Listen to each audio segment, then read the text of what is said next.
Seorang pendekar tua leluhur klan siluman bernama Yongji muncul. Dia terkejut karena selama 100.000 tahun belum ada yang mampu membangkitkan batu langit. Orang yang mampu membangkitkannya adalah orang terpilih yang akan menjadi dewa perang dan yang akan mengubah nasib 3 alam. 10万年前，饱受神族的压迫，勇士不见日月，方可改变三界。只有战神之星的出现，终于出现了三界之星，老夫可以助你。老前辈。 Go pun berjalan lagi menyusuri bebatuan yang besar. Tak lama terlihat banyak patung manusia. Sementara Baishi yang ternyata terpisah juga baru tersadar dari pingsannya dengan tubuh yang sudah dirantai oleh 2 orang klan siluman. Namun saat akan dilecehkan, tiba-tiba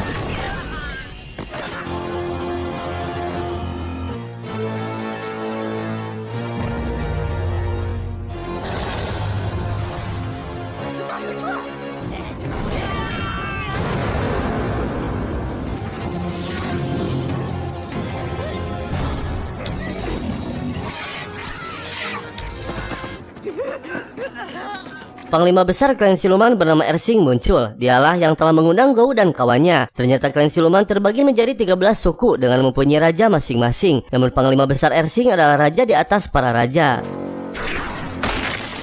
我是妖族大元帅，逆天而行。走吧，我带你去个地方。多谢大元帅救命之恩。 Gou akhirnya bertemu dengan Alan. Tak berselang lama terdengar keributan yang ternyata para bandit klan siluman yang sedang berebut tetesan air bersih, yang membuat Gou dan Alan sangat miris melihatnya.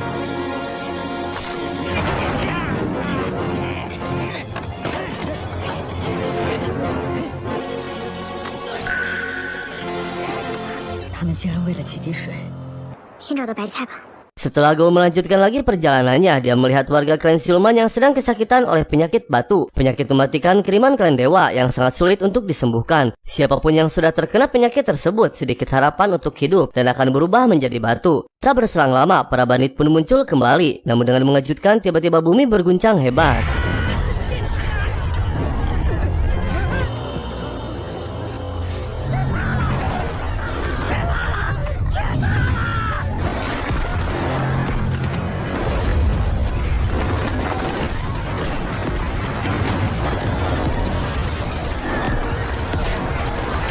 Ternyata setelah 100.000 tahun, segala klan siluman akhirnya terbuka. Yang sontak saja membuat seluruh warga gembira karena bisa melihat cahaya walaupun hanya melalui celah. Ersing mengatakan bahwa segel hanya bisa terbuka oleh orang yang memiliki kekuatan dewa alam. Ternyata tanpa sengaja, Gou telah membukanya saat bertemu dengan Yongji. Dan dengan mengejutkan, Ersing mengatakan bahwa sebenarnya Baishi berasal dari klan siluman, dengan tanda memiliki kekuatan kristal kuno di dalam tubuhnya. 你这是什么意思？这里才是你的故乡。你虽久居人界，就是普通的人类，并非妖族。在王者之城的惊世之辉，世上无二。你就是妖族，老百姓就是你的家人，妖族就是你的家。 Gou dan Alan diajak oleh gadis kecil bernama Kiting mendatangi pusat perkumpulan klan siluman untuk menemukan Baishi, tempat yang cukup ramai dikunjungi karena banyaknya orang berjualan seperti pasar. Namun dengan mengejutkan, langit pun terbuka lagi di tempat tersebut yang sontak saja membuat semua orang gembira, terlebih setelah turunnya salju. Dan akhirnya Gou dan Baishi pun bertemu kembali.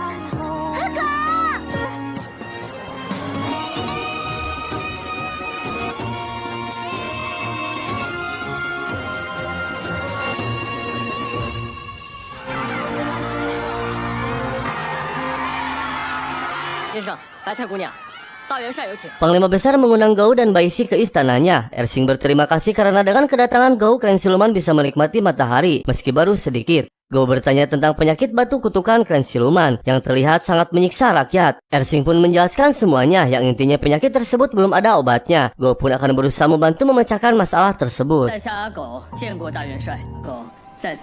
妖界到现在都看不到太阳。如果不是你们的到来，在下逆天而行，向你们表达致敬。元帅，妖族发生了什么事情？是神族的诅咒，石化病，世世代代想你心中所想，亦是无。一定会的。 Salah satu raja klan siluman yang bernama Xiongji murka karena putri kecilnya hilang belum juga ditemukan. Ternyata putrinya adalah Kiting kecil yang sedang bersama Gou. Dari 13 raja klan siluman, hanya Xiongji yang belum tunduk kepada panglima besar. Dia memiliki karakter yang kejam dan arogan. Dan tiba-tiba salah satu anak buahnya melaporkan bahwa putrinya kini berada di wilayah kerajaan Ersing. Tanpa pikir panjang, Xiongji membawa seluruh pasukannya menemui Ersing.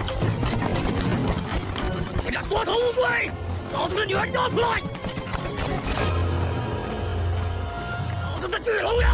出去了！饥饿兽呀！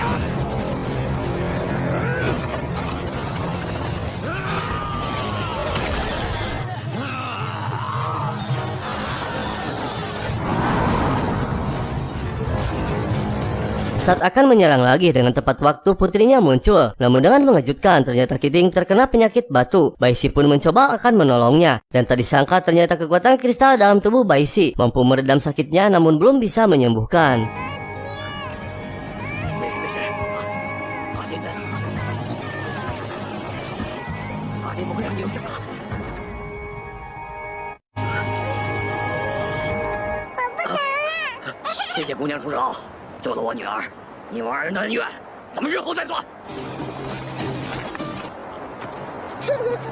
Ersing mendatangi Baishi untuk memberikan sebuah kalung peninggalan ibunya yang dia temukan di tempat di mana orang tua Baishi dihabisi. Baishi pun jadi teringat masa lalunya.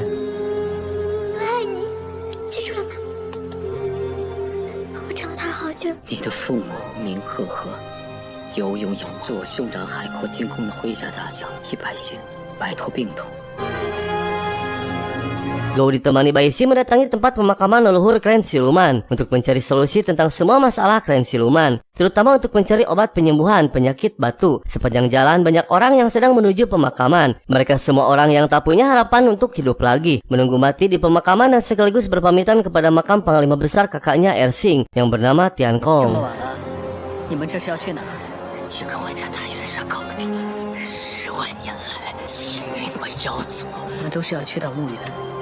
咱们跟上他们。海阔天空。 Dan benar saja, setelah tiba di tempat yang dituju, orang-orang tadi berubah seketika menjadi batu. Dan pada saat Gou menyentuh makam Tiankong, tiba-tiba memasuki dimensi masa lalu, di mana pada saat itu Tiankong menjadi pemimpin seluruh kerajaan klan siluman. Dia sangat dihormati dan disegani oleh seluruh klan siluman. Terlihat Ersing masih muda dan Xiongji tunduk mengikuti perintahnya.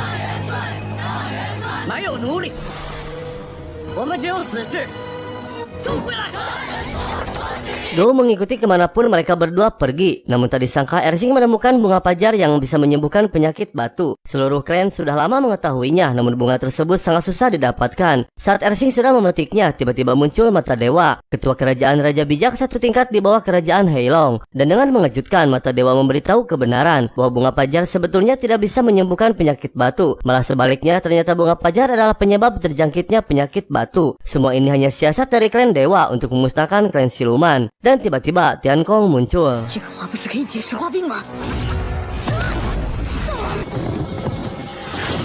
海阔天空。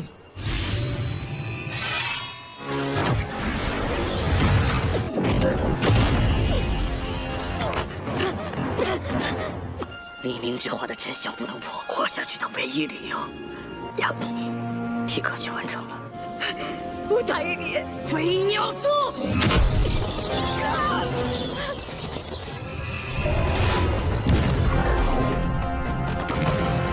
Dari situlah akhirnya Gou mengetahui kebenaran yang mengejutkan. Ternyata bunga pajar adalah sebuah kebohongan. Namun Tiankong meminta kepada Ersing untuk merahasiakannya dengan tujuan agar seluruh warga klan siluman mempunyai semangat untuk bertahan hidup. 原来黎明之花是个谎言。走吧，我们回去吧。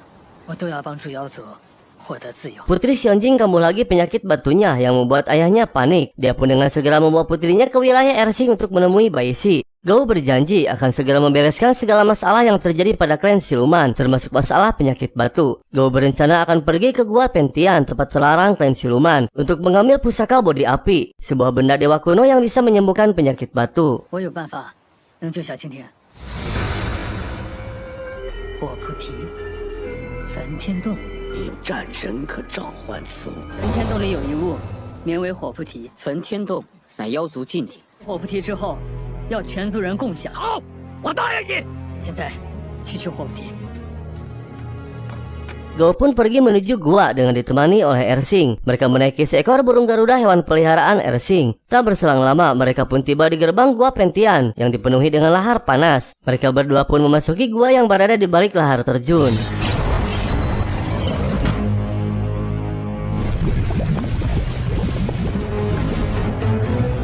Dengan mengejutkan, setelah berada di dalam gua, mereka menemukan seekor burung besar namun hanya tinggal tengkorak. Gou pun teringat dengan seekor burung yang menyatu dengan ayahandanya, yaitu burung Fonik. Dan saat Gou memegangnya, tiba-tiba 8人前来焚天洞，火菩提。 火菩提，好大的胆！你就是死罪！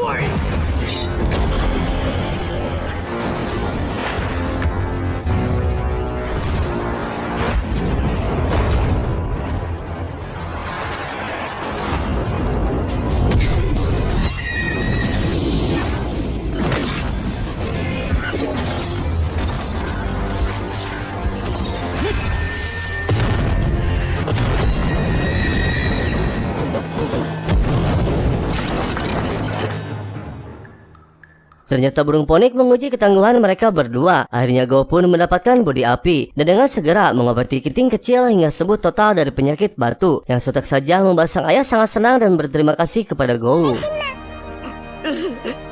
大哥哥变的我好人，是小蜻蜓的爱人。大恩不言谢，一个绝无二言。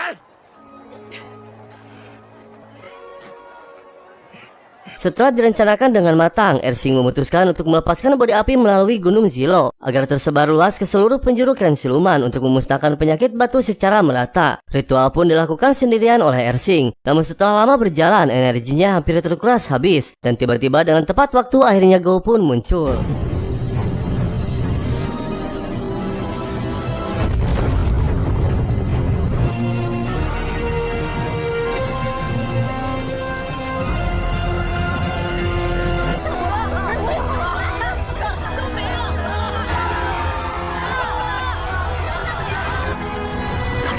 Akhirnya seluruh rakyat klan siluman berhasil sembuh dari penyakit batu yang membuat mereka semua sangat gembira. Perjuangan Gou dan Ersing membuahkan hasil membereskan masalah penyakit mematikan yang sulit diobati hingga Gou jatuh pingsan karena energinya terkuras habis.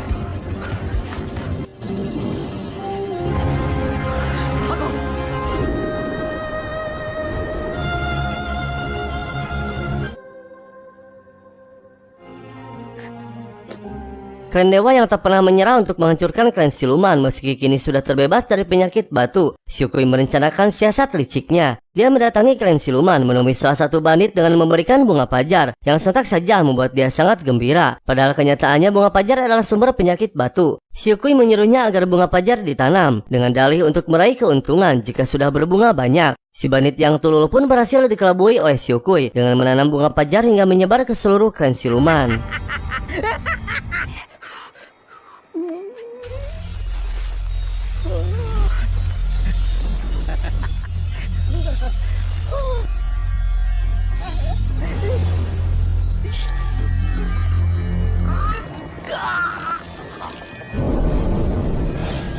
Meski klan siluman dalam masa tenang karena sudah terbebas dari penyakit batu, dendam antara Xiongji dan Ersing sudah tak bisa diredam lagi. Xiongji dendam karena Ersing diduga orang yang bertanggung jawab atas kematian Tian Kong. Meski kakak kandungnya Ersing, namun Xiongji tak terima dengan kematian panglima besar yang sangat dia hormati, dan pertempuran dua pasukan besar pun terjadi.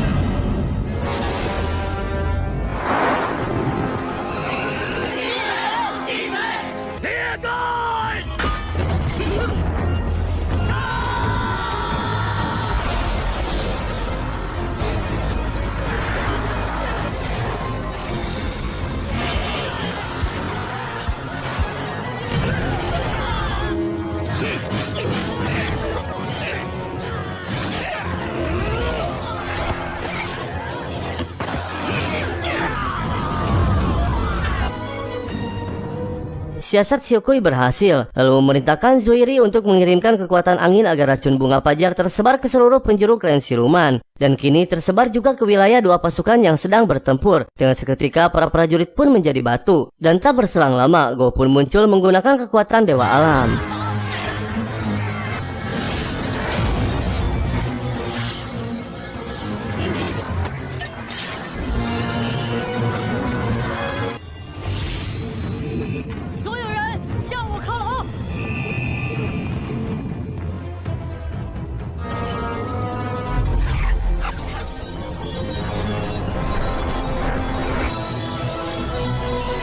Kabut beracun dari bunga pajar akhirnya teratasi. Mereka semua berterima kasih kepada Gou dan Alan. Namun klan dewa tak pantang menyerah. Xiukui mengirimkan telepati suara yang mengatakan bahwa Panglima Besar telah membohongi seluruh klan siluman tentang bunga pajar yang bisa menyembuhkan. Padahal racun mematikan penyebab munculnya penyakit batu. Xiukui pun mengirimkan bukti dengan menaburkan bunga pajar yang sontak saja membuat semua orang terkejut sekaligus emosi dan kecewa kepada Ersing.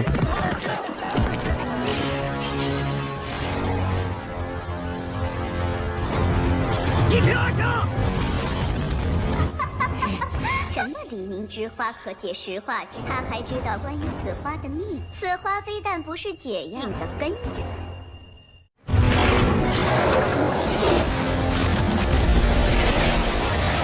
Ersing melakukan semua ini demi menjalankan amanat kakaknya dan demi kebaikan klannya juga. Namun tak disangka akan berakhir seperti ini. Sebagai pemimpin yang bermartabat, Ersing yang merasa bersalah telah membohongi mereka semua memutuskan untuk menerima hukum cambuk dan mengundurkan diri dari jabatan Panglima Besar yang sontak saja membuat pro kontra antar klan siluman.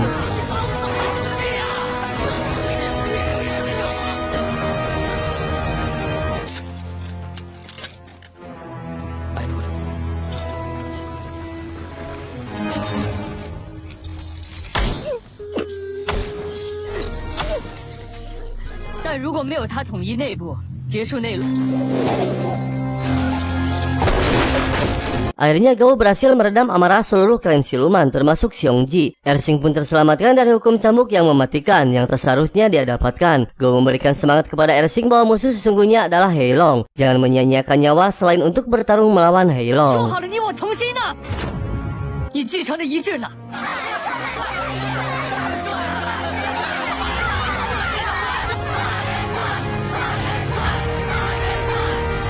Kesombongan Xiongji ternyata masih berkobar. Dia menantang Ersing bertarung secara pribadi. Dia sangat berambisi ingin menjadi Panglima Besar. Dan pertarungan ini adalah pertarungan yang terakhir. Siapapun pemenangnya akan menjadi Panglima Besar. Dan yang kalah harus menerima kekalahannya, tunduk kepada Panglima.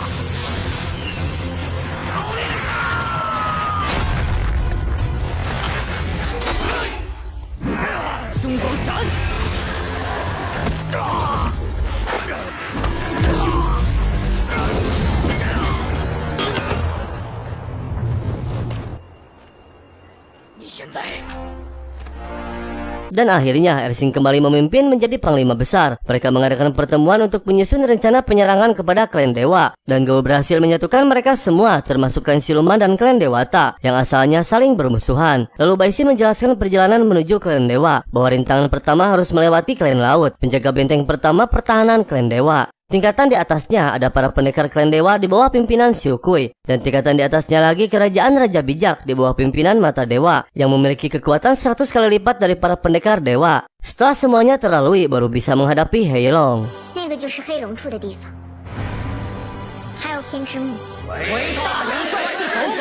Setelah mendengar semua penjelasan dari Alan, Gou pun memutuskan untuk membuat sebuah perahu besar di kawasan kerajaan Xin yang kini sudah dikuasai oleh kerajaan Bei. Karena di sana ada seseorang pembuat perahu yang handal kepercayaan Raja Xin. Namun sebelum Gou pergi ke kerajaan Xin, dia akan menemui dulu teman lamanya seperti yang telah dijanjikan oleh burung ponik. Dan ternyata teman lama tersebut adalah Si King. Dia masih hidup dan kembali memiliki kekuatan abadi. Namun dia memilih untuk berdiam diri menebus dosa yang telah diperbuatnya. Gou pun membujuk Si King untuk bangkit dan bergabung melawan kekejaman Heilong.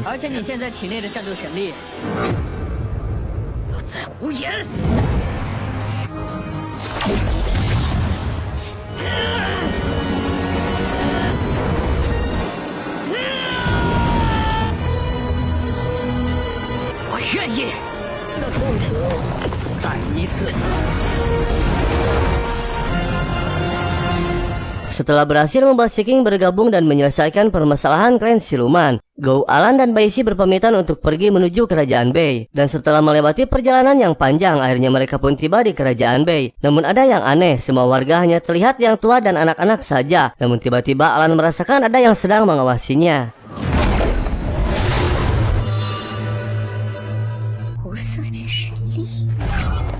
Mereka bertiga membagi tugas. Alan akan menghubungi klan Dewata, sedangkan Gou akan mencari orang yang pandai membuat perahu, dan Bai Shi akan pulang menemui para bocah yatim. Dan ternyata mereka sedang diawasi oleh Pangeran Zhouqi. Tak berselang lama tiba-tiba ada seseorang yang kerasukan sedang diatasi oleh para prajurit. Namun dengan mengejutkan ternyata orang tersebut adalah Jenderal Han.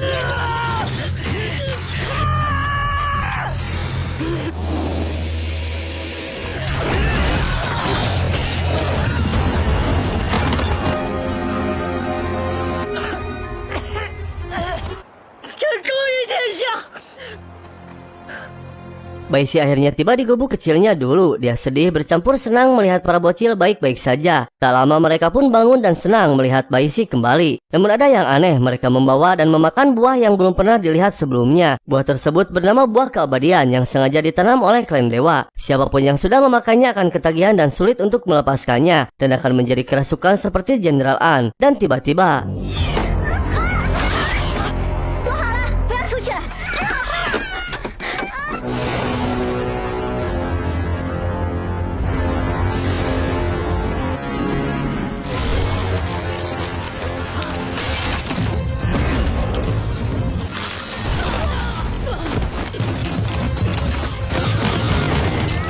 saat Pangeran Zhouqi akan menyerang lagi, tiba-tiba menghilang dan ternyata dibawa oleh Xiaokui. Dia diperingatkan untuk tidak mengganggu Bai Shi sedikit pun, karena Xiaokui akan melakukan siasat besar kepada Bai Shi. Dengan tahapan pertama bahwa Bai Shi harus benar-benar percaya kepada Xiaokui terlebih dahulu. 启禀大神，今后不可伤害本人。这是耳朵，听明白了，听明。 Jenderal An akhirnya sadar, dan saat mereka sedang berbincang tiba-tiba kedatangan dua rekan Gou dulu saat berada di tambang yang bernama Sito dan Die. Mereka kini sudah menjadi prajurit kerajaan Bei yang akan sangat berguna untuk menjadi mata-mata istana. Sementara Bai Shi masih bersama para bocil. Namun saat akan memakan buah keabadian dengan tepat waktu, Gou pun muncul. 什么人来过？ Akhirnya mereka semua berkumpul kembali. Jenderal An menginfokan bahwa dia mengetahui keberadaan orang yang dicari oleh Gou untuk membuat perahu besar. Namun sebelum itu Gou akan menyelidiki tentang buah keabadian dan akan menyelidiki keadaan kerajaan Bei yang diduga sedang dalam masalah besar. Dan ternyata Raja Bei dikurung oleh Guimu. Gou pun menugaskan mereka berdua untuk menyelidikinya. Dan setelah tengah malam, Gou mengatakan yang mengejutkan kepada Bai Shi bahwa nanti setelah berhasil mengalahkan Heilong, Gou akan menikahi Bai Shi. Namun tak diduga, setelah Bai Shi tertidur, dia didatangi lagi oleh Xiaokui dengan menghasut bahwa sebenarnya Gou adalah Pangeran Wugeng, putra Raja Xin, dan Gou yang asli sudah tewas.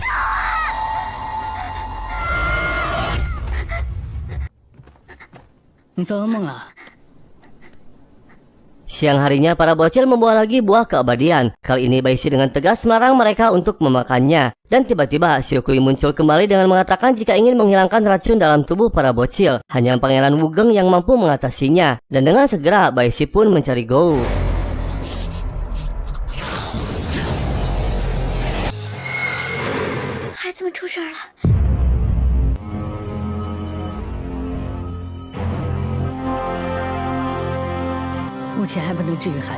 Pangeran Zhouqi pernah diberitahu oleh Gou bahwa sang raja dikurung dengan kejam oleh Guimu dan dengan kondisi yang sangat memprihatinkan. Dia pun mendatangi istana untuk membuktikan. Dan benar saja, tubuh Raja Bei sudah mulai berubah wujud yang membuat Zhouqi sangat terkejut. Namun tak berselang lama muncul Guimu.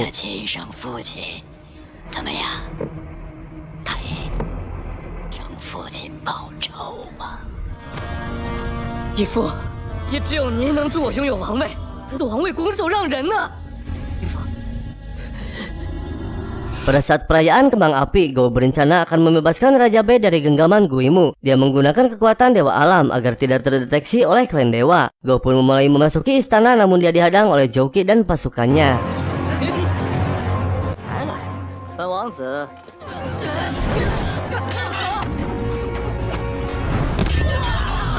Raja Bei berhasil dibawa oleh Bai Shi. Guimu terus mengejarnya hingga memasuki sebuah hutan. Namun dengan mengejutkan, ternyata Gou berhasil mengelabui Guimu dengan menyamar menjadi Bai Shi.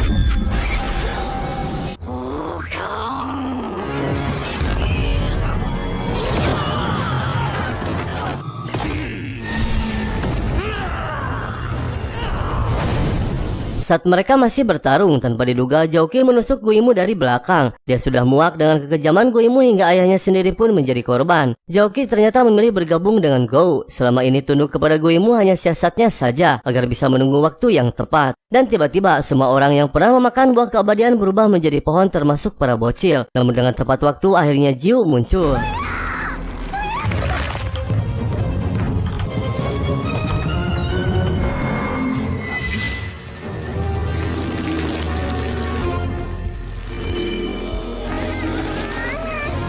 Dan akhirnya para bocil pun terselamatkan. Jiu memerintahkan Alan untuk menyebarkan energi yang akan dikeluarkan oleh dirinya dan Gou agar tersebar ke seluruh klan manusia untuk menyembuhkan racun buah keabadian.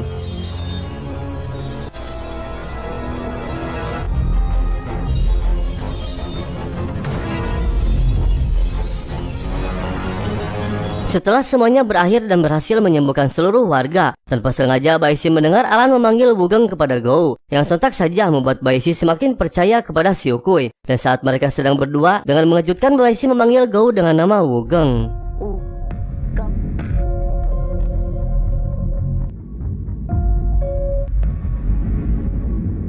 Kebenaran kini telah terungkap. Akhirnya Baishi mengetahui siapa Gou sebenarnya. Sejak saat itu Baishi bersikap dingin kepada Gou hingga hubungan mereka menjadi sangat renggang. Pikiran Baishi terus dihantui oleh hasutan Xiukui bahwa Gou yang asli telah tewas dan Gou yang selama ini menemani adalah Wugeng. Baishi sangat marah, dia menuntut Wugeng untuk mengembalikan Gou. 白菜，傻傻的，他什么都不会，我没有办法接受。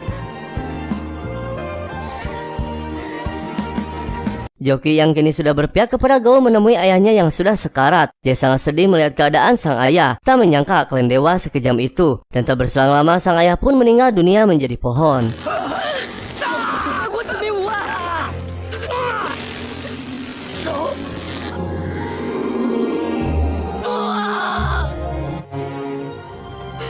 Jenderal An berhasil menemukan seorang ahli yang akan membuat perahu besar bernama Tuan Zhang. Dia terkejut dan langsung memberi hormat setelah mengetahui yang dihadapannya adalah Pangeran Wugeng. Tuan Zhang pun memperlihatkan desain kapal yang akan dibuatnya. 通往神域的混沌之海，节节设防，让我们的人操练水战水野，就是天涯海角，那个地方很有可能就在那儿。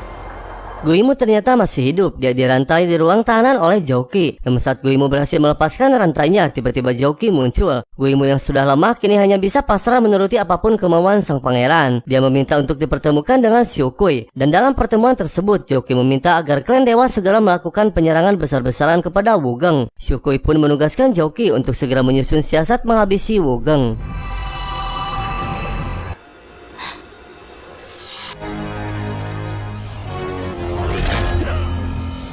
这是要干什么？ Zhouqi mendatangi Wugeng. Dia menawarkan akan meminjamkan istananya untuk menggelar ritual penghormatan Raja Xin dan untuk mengembalikan nama baik sang raja di depan semua warga. Namun Wugeng malah bingung karena ditakutkan di sebuah jebakan. Meski Zhouqi sudah bergabung, namun karakternya susah ditebak dan tetap harus waspada. 一个人大海捞针强吧？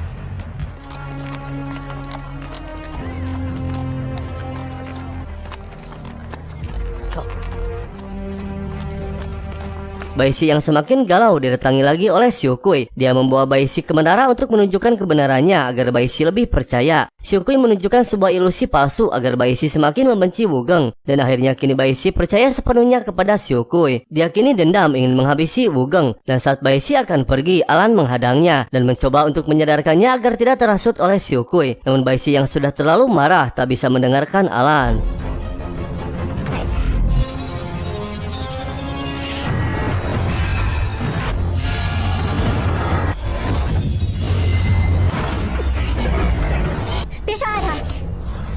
Semua siasat Xiukui terencana dengan baik yang dibantu oleh Zhouqi. Baishi yang memiliki kekuatan dewa kuno kini berpihak kepada Xiukui. Dan Jiu juga dipastikan tidak akan hadir pada acara ritualnya. Sedangkan Alan kini telah berhasil dikurung dalam tahanan. Kini Wugeng sendirian akan lebih mudah untuk menghabisinya. Dan keesokan harinya ritual penghormatan terhadap orang tua Wugeng digelar dengan dihadiri oleh para prajurit dan rakyat kerajaan.